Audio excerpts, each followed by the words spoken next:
Hello everyone. Today we are going to talk about the next point, that is beneficial activities of microorganisms. So the new point is beneficial and harmful activities of microorganisms. Till now we have studied the spontaneous generation theory versus biogenesis. Then we have discussed the contributions of various scientists in the field of microbiology. Now the next point, that is beneficial and harmful activities of microorganisms. We all know there are 5 types of microorganisms as bacteria, fungi, algae, protozoa and viruses. Okay, so these 5 types of microorganisms, they are found everywhere in the environment. They are found in the air, in the water, in the sewage, in bodies of animals, humans, plants.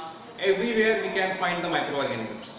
Even though the microorganisms are also observed in the polar regions, on the top of mountains also. So they are ubiquitous in nature. Ubiquitous means they are found everywhere in the environment. Okay. आता हे जे organisms आहेत की जे सगळीकडे present असतात, they have great impact on the human beings. Not only human beings, जे पण जेवढे काही लाईफ फॉर्म आहेत, लिव्हिंग जे प्लांट्स असतील, ॲनिमल्स असतील, ह्युमन बिईंग असतील, अदर जे लोअर यूकॅरियोट्स असतील, या सगळ्यांच्यावर मायक्रोऑर्गॅनिझमचा एक इम्पॅक्ट असतो. इम्पॅक्ट म्हणजे काय? They have some beneficial activities and they have some harmful activities also. Okay, मग त्या बेनिफिशियल ॲक्टिव्हिटीज काय? From human point of view, what are different beneficial activities? At the same time, what are the different harmful activities of microorganisms? That is the point of discussion in this particular lecture. So out of the beneficial as well as harmful activities, today we are going to discuss the beneficial activities of microorganisms. Okay, beneficial म्हणजे ज्याच्यातून आपल्याला human बिईंगला काहीतरी benefit मिळतो, अशा मायक्रोऑर्गॅनिझमच्या कोणत्या कोणत्या activities असतात. Okay, so we are going to discuss the benefits, that is role of microbes in the nature, म्हणजे नेचर मध्ये त्यांचा रोल काय असतो. then role of microbes in the agricultural field, what are the different roles of microorganisms in the agricultural field, and finally we are going to talk about the role of microbes in the industries. so 3 different fields मध्ये, म्हणजे nature मध्ये, agriculture मध्ये आणि industries मध्ये मायक्रोऑर्गॅनिझमचा role काय असतो, that we are going to learn in this particular lecture. हे सोडून बाकीच्या बऱ्याच ठिकाणी मायक्रोऑर्गॅनिझम्स यूज केले जातात, त्यांचे खूप सारे ॲडव्हान्टेजेस आहेत, बट आपल्या सिलेबसमध्ये आपण हे एवढे पॉईंट्स स्टडी करणार आहोत. First let's discuss the role of microbes in the nature. म्हणजे नेचरमध्ये कोणता रोल ते प्ले करतात, काय त्यांच्या बेनिफिशियल ॲक्टिव्हिटीज आहेत नेचरमध्ये. फर्स्ट दे सर्व ॲज अन मीन्स मायक्रोऑर्गॅनिझम्स दे सर्व as an natures scavengers. They सर्व as an nature's scavengers. So microorganisms, they serve as nature's scavengers. Scavengers म्हणजे स्वच्छता कर्मी, जे स्वच्छता करत असतात त्यांना आपण काय म्हणतो, स्कॅव्हेंजर्स म्हणत असतो. Microorganisms, they work as a nature scavengers. Okay, how they can work as a nature scavengers? तर बघा, means they are responsible for cleaning the nature. Nature clean करण्याचं काम कोण करतात? मायक्रोऑर्गॅनिझम्स करतात. कसं करतात हे? तर सिम्पली बघा, एखादा ॲनिमल आहे, ॲनिमलची डेथ झाली असेल, प्लांटच्या आहे, समजा प्लांटचे लिव्स फॉल झाले असतील किंवा प्लांटची डेथ झाली असेल, ते सगळं कुठं डिपॉझिट होतं? अर्थ सरफेसवर. म्हणजे ॲनिमल जे डेड असतील किंवा ॲनिमल टिश्यूज असतील, प्लांट्स कम्प्लीट इंटॅक्ट प्लांट असेल किंवा प्लांट लिव्ज असतील किंवा अदर टिश्यूज असतील, हे सगळं डेथ नंतर कुठं डिपॉझिट होतं? लँड सरफेसवर, अर्थ सरफेसवर. इमॅजिन करा की जर हे सगळं ज्या त्यावेळी डिकम्पोज, डिग्रेड नाही केलं गेलं तर काय होईल? तर जेव्हा ॲनिमल डिकम्पोज नाही झाले तर अशा वेळेला खूप सारे डिसिजेस एन्व्हायरमेंटमध्ये पसरू शकतात. आणि जर त्याचं डिकम्पोजिशन हा फॅक्टरच नसेल तर अशा बॉडीवर बॉडी अशा अनेक लेअर्स तयार झाले जातात आणि एवढे ॲनिमल्स किल किंवा डेथ होत असते ॲनिमलची, प्लांटची, ह्युमन बिईंगची. जर त्याचं डिकम्पोजिशन नाही झालं तर सगळीकडे आपल्याला ते डेथ ॲनिमल्स दिसले असते. So decomposition is very important factor as far as the environment is concerned and the healthy environment is concerned. मग decomposition कोण करतं? तर decomposition microorganisms करत असतात. म्हणजे जे काही animal dead आहेत, plants असतील, plant part असेल, त्यांचं decomposition करण्याचं काम microorganisms करतात. Especially कोणते organisms? तर bacteria and fungi are involved in the decomposition. So decomposers यांना काय म्हणायचं, डिकम्पोजर्स. मग डिकम्पोजर्स कोण असतात, तर 5 जे आपण टाइप्स बघितले यातले मेजर डिकम्पोजर्स आहेत bacteria and fungi. Means bacteria and fungi they are involved in decomposition of dead and decaying matter. Okay. मग डिकम्पोजिशन ते 2 वेने करतात. कोणत्या कोणत्या 2 वेज आहेत डिकम्पोजिशनचे. First decomposition by decaying, decomposition by decay, and second decomposition by putrefaction. So जे काही animals, plants, जे काही ऑर्गॅनिक मॅटर त्यांच्यामध्ये असेल, जेव्हा ॲनिमलचे डे होते ते डिपॉझिट होतं त्यावेळी त्याच्यामध्ये जे काही ऑर्गॅनिक मॅटर आहे ते ऑर्गॅनिक मॅटर डिकम्पोज केलं जातं. मग डिकम्पोजिशन म्हणजे त्याचं डिग्रेडेशन केलं जातं. मग ते डिकम्पोजिशन 2 वेनी केलं जातं. Decomposition by 2 ways, as by decay and second by putrefaction. Okay, then what is difference between decay and putrefaction? Decay means it is aerobic decomposition. It is aerobic decomposition. Aerobic means in presence of oxygen. जे काही organic matter present असेल त्या organic मॅटरचं degradation किंवा decomposition केलं जातं in presence of oxygen. So that is aerobic decomposition. And there is no release of foul smell. So aerobic decomposition without release of foul smell. कोणत्याही प्रकारचा smell release होत नाही. Okay. So here in this case of decaying means it is a type of decomposition in which decomposition is done in presence of oxygen, that is aerobic. And whenever there is aerobic decomposition, there is no release of foul smell. Okay. Second way of decomposition is putrefaction. Putrefaction मध्ये सुद्धा decomposition होतं, but that is anaerobic way of decomposition. So here anaerobic decomposition is observed. Anaerobic means here oxygen is not used for the purpose of decomposition. Okay. So putrefaction, it is a way of decomposition in which decomposition is done in absence of or without the use of oxygen. आणि जेव्हा oxygen use केला जात नाही आणि decomposition होतं त्यावेळी तिथं foul smell release होतो. Okay. So here we can observe foul smell. Foul smell is observe और foul smell is experienced. Rather हा स्मेल कशामुळे असतो तर काही गॅसेस रिलीज होतात जेव्हा मायक्रो ऑर्गॅनिझम्स त्याचं ऑक्सिडेशन करतात त्या ऑर्गॅनिक मॅटरचं, तेव्हा काही गॅसेस रिलीज होतात. त्या गॅसेसमुळे काय असतं तर त्याला एक टिपिकल स्मेल येतो. मग ते गॅसेस कोणते असतात तर अमोनिया असू शकतो, हायड्रोजन सल्फेट असू शकतो, H2S गॅसेस असू शकतात किंवा अशा अनेक प्रकारचे गॅसेस असू शकतात की ज्यामुळे त्या डिकम्पोजिशन नंतर एक आपल्याला स्मेल ऑब्झर्व किंवा स्मेल एक्सपिरियन्स करायला मिळतो. So organisms they serve as a nature scavengers because they cleanse the environment by decomposing the dead and decaying material. जे काही डेड डिकेइंग मटेरियल प्रेझेंट आहे एन्व्हायरमेंट मध्ये त्यांचं डिकम्पोजिशन करतात आणि मग डिकम्पोजिशन केल्यामुळे काय होतं की cleanliness environment becomes clean. And this decomposition can be done by bacteria and fungi by using 2 ways, decaying and putrefaction. So the first role of microorganisms in the nature is they works as an nature's scavengers. Okay. Then second role in the nature, that is control of pollution. Second role, that is control of pollution.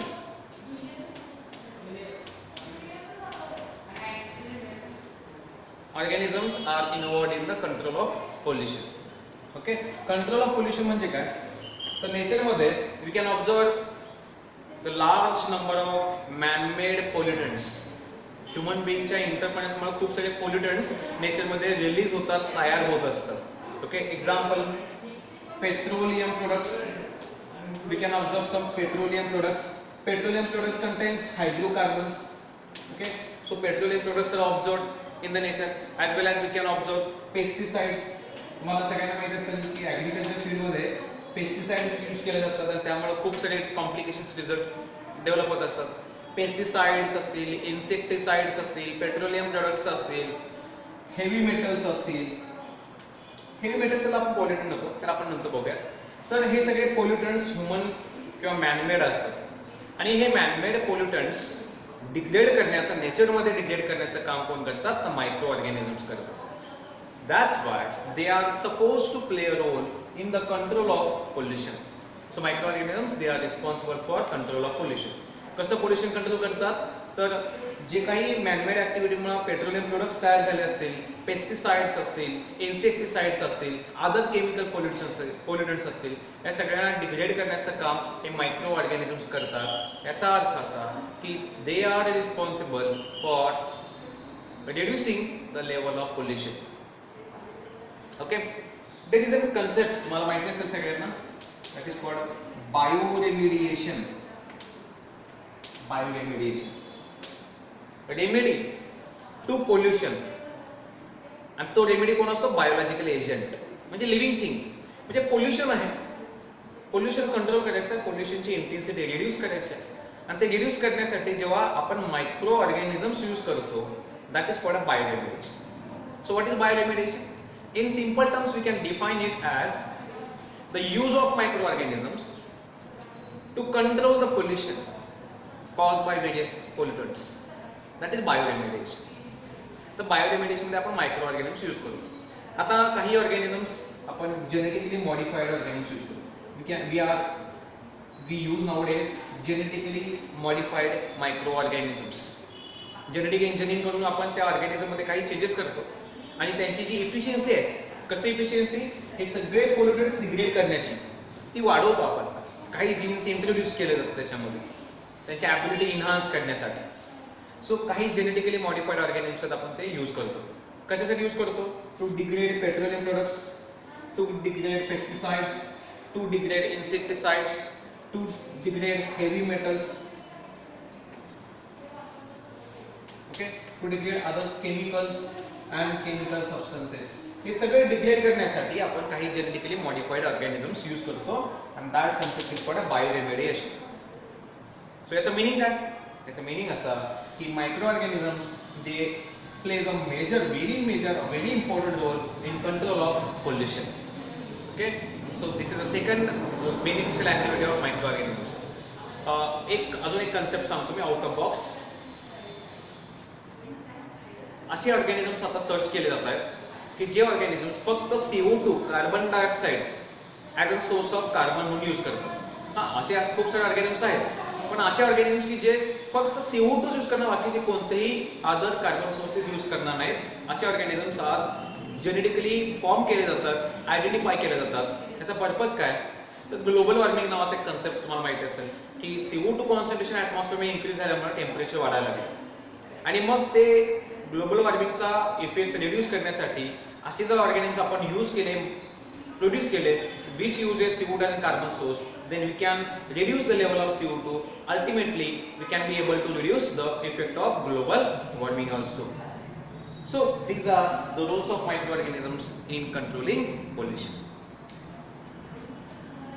Then third, microorganisms are also used for disposal of sewage. That is third part, disposal of sewage and agro waste, means agricultural waste.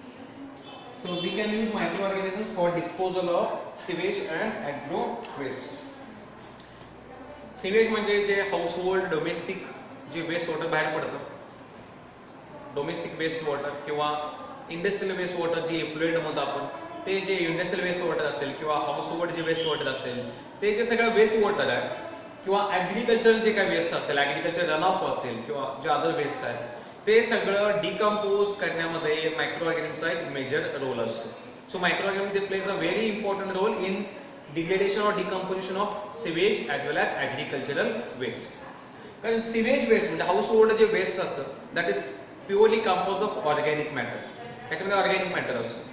Agriculture वेस्टमध्ये तर obviously organic matter असणार आहे. So तो जे organic matter आहे त्याचं decomposition करण्यासाठी micro organisms role play करत असतात आणि त्यामुळे अल्टिमेटली जेव्हा सिवेज ट्रीट होतो आपोआपच नॅचरली, त्यामुळे वॉटरला ट्रीटमेंट मिळते, ॲग्रिकल्चर वेस्ट ट्रीट होतं. इस्पेशली जे ॲग्रिकल्चर वेस्ट आहे, म्हणजे एक्झाम्पल ॲनिमल वेस्ट असेल, ॲनिमल वेस्ट, ते ॲनिमल वेस्ट आहे त्या ॲनिमल वेस्टला डिकम्पोज करतं आणि त्याच्यापासून ह्युमस फॉर्म करतं organisms. They forms humus. Humus म्हणजे काय तर फर्टिलायझर्स प्रोड्यूस करतात किंवा त्याचं डिकम्पोजिशन करून फायनल स्टेज जी असते डिकम्पोजिशन ती म्हणजे आपण काय म्हणतो humus. Humus increases the fertility of soil कारण humus is rich in organic content. त्यामुळे जे वेस्ट आहे ॲग्रिकल्चर वेस्ट याचं किंवा ॲनिमल वेस्ट हे ॲग्रिकल्चरमध्ये येतं. सो ॲनिमल वेस्ट असेल किंवा प्लांट वेस्ट असेल ॲग्रिकल्चर वेस्ट असेल त्याचं डिकम्पोजिशन करून ह्युमस फॉर्म करतात आणि humus contributes to the increase in soil fertility म्हणजे सॉइलची फर्टिलिटी इन्क्रीज करतात कारण ऑर्गॅनिक मॅटर त्याच्यामध्ये खूप सारं असतं. फायनल स्टेज ऑफ डिकम्पोजिशन असते. Okay so microorganisms they plays role in the disposal of sewage as well as they plays important role in the treating the agricultural waste also. Next beneficial activity that is symbiosis.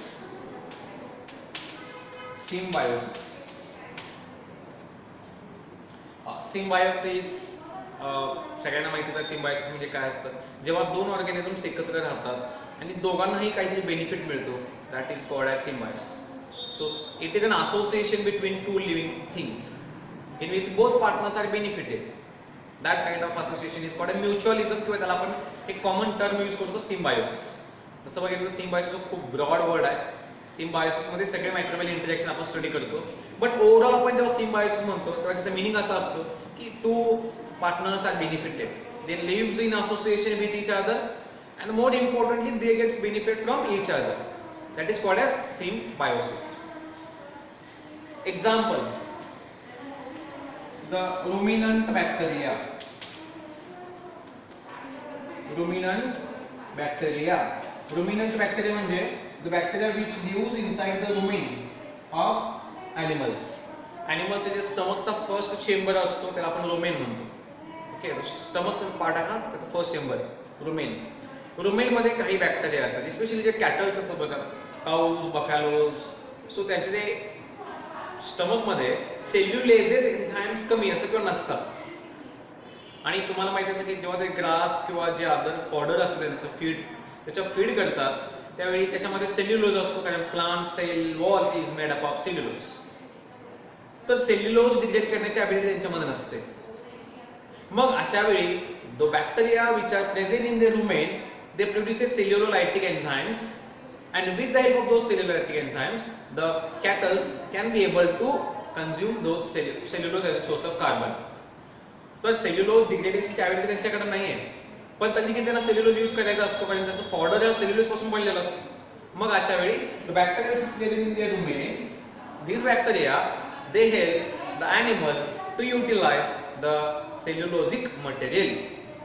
Okay so there is a beneficial activity. आता इथं symbiosis कसा आला ॲनिमलला cellulolytic enzymes मिळाले at the same time त्याच्या रुमेनमध्ये राहण्यासाठी म्हणजे स्पेस मिळाला कुणाला बॅक्टेरियाला ॲज वेल ॲज त्यांना न्यूट्रिशन मिळतं स्टमकमध्ये. So bacteria gets benefited animal gets benefited this means both partners are benefited hence symbiosis. Lots of examples of symbiosis are there. Second example बघा ह्युमन आपल्यामध्ये जे इंटेस्टिनल ऑर्गॅनिझम्स असतात human intestinal organisms. Okay so human intestinal organisms काय करतात तर vitamin D vitamin बी produce करत असतात आणि ते व्हिटॅमिन्स आपल्या बॉडीला प्रोव्हाइड करतात. नॉर्मली आपली बॉडी काही व्हिटॅमिन सिंथसाइज नाही करू शकत. मग अशा वेळी ते व्हिटॅमिन्स कोण प्रोव्हाइड करतं the organisms which are present in our intestine. So we get benefited at the same time we allows them to live inside the body means we provide them space and nutrients to grow and multiply. Okay means again bacteria is multiplied benefited as well as humans are benefited. Means here the symbiotic activity shown by microorganisms it helps certain kinds of other living things. So that is another role of microorganisms. Okay beside this I think हा चौथा पाचवा आहे तो material recycling. Next fifth material recycling.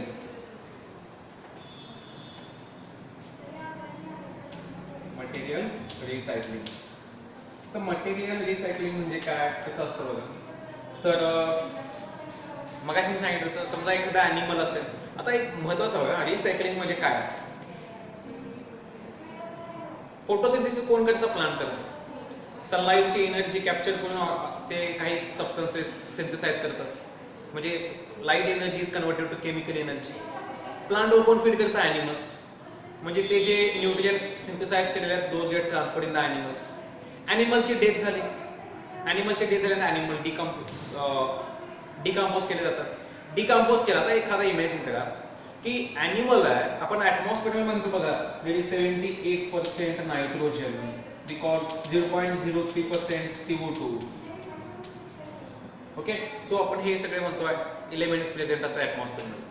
आता तो animal death झालेला आहे, त्याची ॲनिमलची डेथ झाल्यानंतर त्या ॲनिमलमध्ये कार्बन असणार, कारण प्रत्येक सेलमध्ये कार्बन असतो. सो कार्बन त्या ॲनिमलच्या बॉडीमध्ये लॉग फॉर्ममध्ये असणार. नायट्रोजन्स असतील, proteins, vitamins, nucleosides, न्यूक्लिओटाइड्स, lipids, fats सगळे असणार आहेत. त्यामुळे त्याच्यामध्ये जो काही कार्बन असेल, नायट्रोजन असेल, सगळा लॉक आहे. तो आता नेचरमध्ये अवेलेबल होतो का? नाही.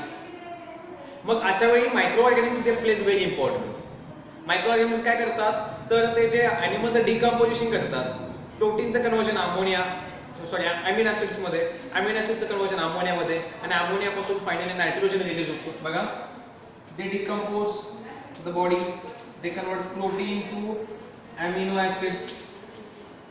Amino acids are converted to ammonia, means deamination is there. Ammonia झाला, ammonia मधून काय झाला? नायट्रोजन रिलीज झाला. सो नायट्रोजन डिकम्पोजिशन जेव्हा करतात तेव्हा हा नायट्रोजन पुन्हा ॲटमॉस्फिअर मध्ये रिलीज झाला. सिमिलरली कार्बोहायड्रेट्स असतील, दॅट इज शुगर, कार्बोहायड्रेट्सचं कन्वर्जन ते मोनोसॅकराइड्स मध्ये करतात. मोनोसॅकराइड्सचं कन्वर्जन सिंपल कार्बन मध्ये करतात. Okay, monosaccharides finally carbon is release आणि हा कार्बन पुन्हा कुठे जातो? ॲटमॉस्फिअर मध्ये. So this means proteins, carbohydrates आणि डिफरंट ऑर्गॅनिक मॉलिक्युल्स आहेत, याचं डिकम्पोजिशन होतं आणि हे जे एलिमेंट्स आहेत like nitrogen, carbon, sulphur, hydrogen, phosphorus, हे सगळे एलिमेंट पुन्हा ॲटमॉस्फिअर मध्ये रिलीज होतात. पुन्हा मग ते ह्युमन किंवा अदर जे प्लांट्स आहेत त्यांच्या बॉडीमध्ये एंटर होतात. पुन्हा मग ते सायकल होऊन पुन्हा कंटिन्यू होत असतात. पण इथं सगळ्यात महत्त्वाचा फॅक्टर कोण असतो? डिकम्पोजर्स. इमॅजिन करा की तो ॲनिमल डेथ झालेला आहे आणि त्याचं डिकम्पोजिशन झालंच नाही, काय होईल? तो नायट्रोजन पुन्हा रिलीज होईल का? नो. कार्बन रिलीज होणार का? Not at all. म्हणजे याचा अर्थ दिस मटेरियल रिसायकलिंग म्हणजे इलेमेंटल रिसायकलिंग जे आहे, it is very very important from environment point of view. जर असं रिसायकलिंग झालं नसतं, डिकम्पोजिशन झालं नसतं, तर आज एन्व्हायरमेंटमध्ये 78% नायट्रोजन नसतात, 0.03% कार्बन डायऑक्साईड नसतं. का नसतं? कारण ते रिलीज करण्याचं काम पुन्हा कोण करत असतं? मायक्रो ऑर्गॅनिम्स करत असतं. So they plays a crucial role in the material recycling. Okay, so these are some beneficial activities or role of microorganisms in the nature. म्हणजे हे त्यांचे नेचर मध्ये काही असलेले रोल्स आहेत. Now let's see the role of microorganism in the agriculture. So the second point is role in agriculture. Role in agriculture. So organisms, they are also supposed to play very important, very crucial role in the agriculture field also. मग agriculture मध्ये काय role करतात? पहिला that is biogas production. Biogas production, बायोगॅसलाच आपण गोबर gas सुद्धा म्हणतो. सो गोबर गॅस और बायोगॅस प्रोडक्शन, आता हे त्याचे ॲग्रिकल्चरल रोल आहेत, पण अल्टिमेटली त्याचा बेनिफिट कोणाला मिळतो? ह्युमनला मिळत असतो. So biogas production, we all know that animal waste असेल, animal waste, plant waste, cow dung, हे जे सगळे ऑर्गॅनिक वेस्ट आहेत, या सगळ्या वेस्टला प्रोसेस कोण करतं? Micro organisms. सो मायक्रो ऑर्गॅनिम्स काय करतात? याच्यावर प्रोसेस करतात आणि याच्यापासून मिथेन गॅस प्रोडक्शन करतात. Okay, methane gas. आणि मग त्याला आपण काय यूज करतो? We use as an fuel. त्याला आपण बायो फ्युएल म्हणून त्याचा रोल यूज करतो. त्याला आपण काय म्हणतो? बायोगॅस म्हणतो. म्हणजे ऑर्गॅनिझम्स काय करतात, हे जे सगळे वेस्ट आहे त्यांना जर वेस्ट प्रोव्हाइड केला ते कॅटलायझेस फर्मेंटेशन प्रोसेस आणि रिलीजेस गॅसेस. जेव्हा गॅस रिलीज केला जातो त्यातला सगळ्यात प्रिन्सिपल मेजर गॅस कोणता असतो, मिथेन गॅस असतो. ओके, आणि तो मिथेन गॅस आपण मग काय करतो, that is used as an fuel, as an bio gas or gobar gas fuel. Okay, मग याच्यामध्ये मेजर रोल कोण प्ले करतात, microbes. How, by decomposing or by using this waste as an nutrient. ते त्याच्यात फीड करतात, फीड करून त्यांच्या metabolic प्रोसेसमधून काही गॅसेस रिलीज होतात आणि ते आपल्याला अल्टिमेटली बायोगॅस म्हणून बेनिफिट प्रोव्हाइड करतात. So organisms plays important role in the biogas production. Methanobacter, methanococcus and other methane producing organisms are there, okay, which plays crucial role in the biogas production. After biogas production, the second role of microbes in the agricultural field is in the ensilage. Ensilage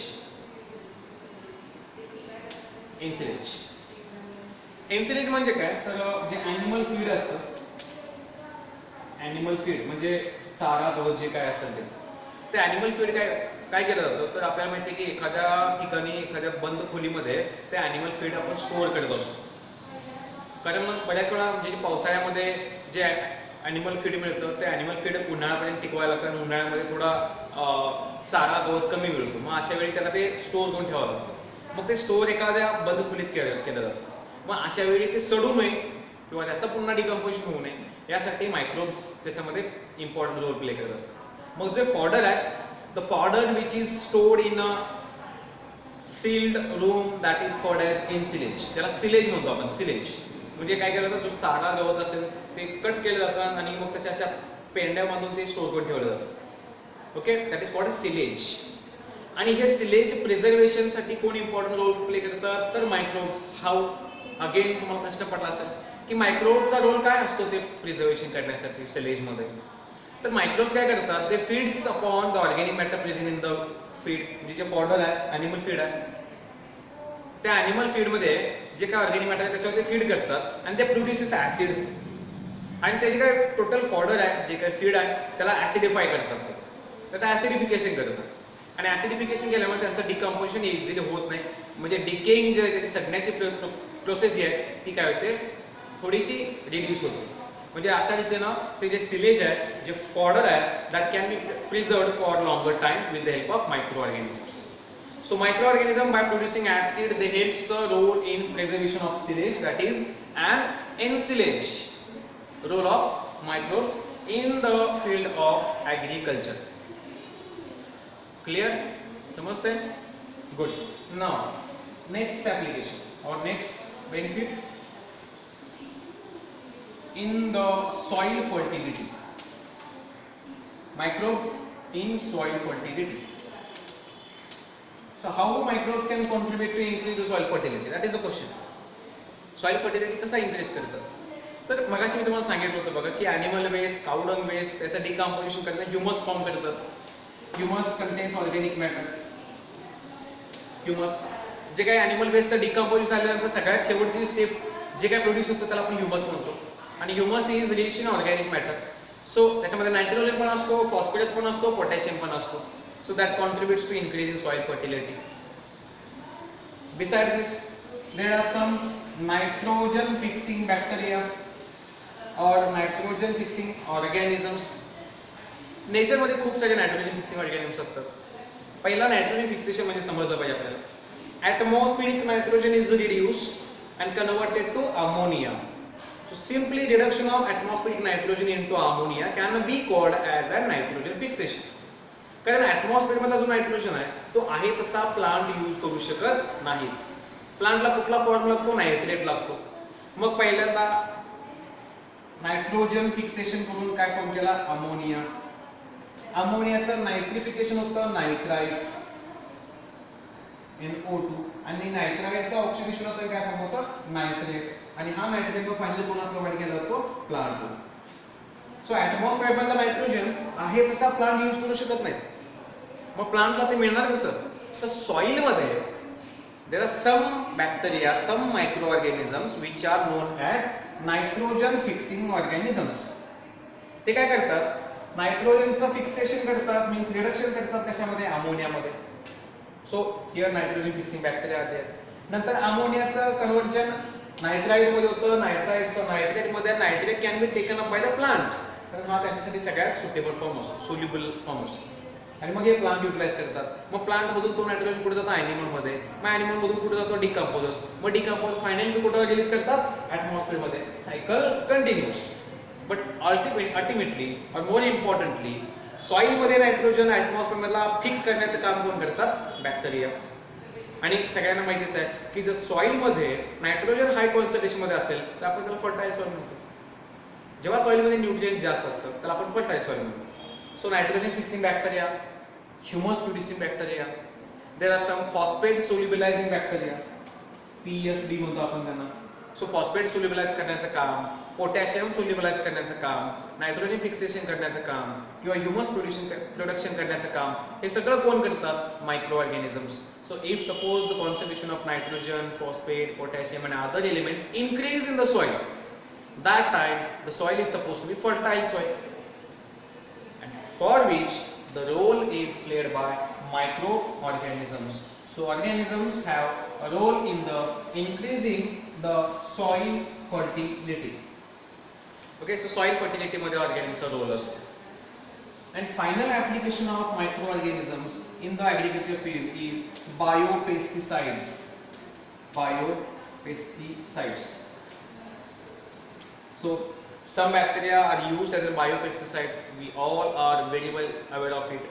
Biopesticide किंवा bioinsecticide म्हणून आपण काही bacteria use करतो. एखादा name, yes, Bacillus thuringiensis. So Bacillus thuringiensis is used as a bioinsecticide. कारण याच्यामध्ये काही toxin producing ability असते, काही जीन्स असतात आणि ते टॉक्सिन काय करतात, इन्सेक्टला त्याची डेथ करतात, पॅरालिसिस करून मग त्याची डेथ होते. काही टॉक्सिन्स रिलीज करतात ते bacteria. So bacillus thuringiensis it is commonly used bio insecticidal agent. अशा अनेक आहेत, बॅसिलसच्या खूप सारे स्पेसिस आहेत की जे काय करतात, तर त्यांच्याकडे टॉक्सिन प्रोड्युसिंग ॲबिलिटी असते आणि त्यामुळे इन्सेक्ट किंवा पेस्टचं कंट्रोल करतात. कारण ॲग्रिकल्चर फील्डमध्ये सगळ्यात जास्त जो लॉस होतो, ॲग्रिकल्चर लॉस म्हणतो आपण किंवा इकॉनॉमिकल लॉस होतो, तो इकॉनॉमिकल लॉस कशामुळे होतो, तर because of paste and insects. आणि मग अशा वेळी आपण जर त्या ठिकाणी मायक्रो ऑर्गॅनिझम्स यूज केले तर we will be able to prevent such economical losses. So micro organisms again are involved in the controlling the pests and insect in the agriculture field. Hence they can be called as an bio-insecticidal agents. Biological agents आहेत म्हणून आपण त्याला bio-insecticidal agent असं म्हणतो. So these are some applications or benefits of microorganisms in the nature as well as in the agricultural field. Clear? In the next lecture we will discuss the role of microbes in the industrial field. How we can use microbes in the industrial field, वेगवेगळे products produce करण्यासाठी,